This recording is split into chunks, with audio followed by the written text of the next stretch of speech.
ఇంకోటి కేసు పెట్టినా కూడా. అయితే ఈసారి అయితే ఎవడు కేసులు కూడా పెట్టరనుకోండి, సీఎంని జైల్లో పెట్టరనుకోండి, జరిగిపోతుంది. అయితే ఈ బిల్లుతో పెద్ద ప్రమాదం ఏమి ఉండదు, వాళ్ళకే ఇప్పుడు ప్రమాదం.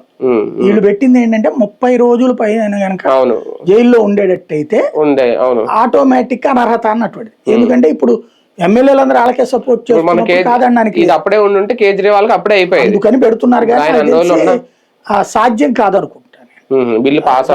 ఈవెన్ కోర్టులోనైనా కొట్టేస్తారు దాన్ని, ఆ చట్టం చెల్లుబాటు కాకపోవచ్చు. సార్ ఫైనల్ గా అంతర్జాతీయ మార్కెట్ ఎఫెక్ట్ లేదంటే ఇంకోటో, లేదా మొన్న మోడీ కూడా అన్నారు మీరు బంగారాలు కొనద్దు, ఇక్కడ పెట్టుబడులు పెట్టద్దు దాని మీద.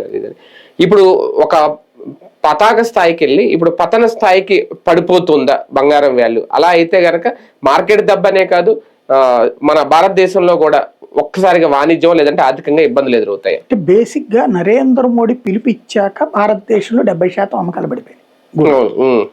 ఆ ఆస్పెక్ట్ లో తప్పించి ఎప్పుడైతే డిమాండ్ తగ్గిందో ధర తగ్గిస్తున్నారు, నెంబర్ 1.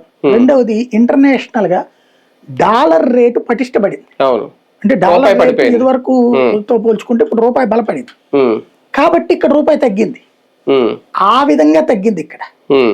ఇంకోటి బంగారం మొన్నటి దాకా ఏంటంటే రిజర్వ్ బ్యాంక్స్ లో వీటిలో డాలర్లు అమ్మేసి గోల్డ్ తీసుకున్నాయి అనేక దేశాలు, ఇంక్లూడింగ్ మనం కూడా.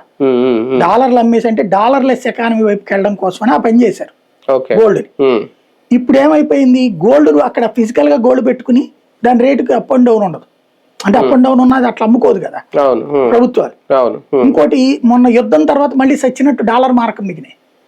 డాలర్ మారకం ఎప్పుడైతే బిగినైందో గోల్డ్ది ఉన్నదాన్ని మళ్ళీ తీసి మార్కెట్ లోకి రిలీజ్ చేస్తారు. మొన్న బంగారం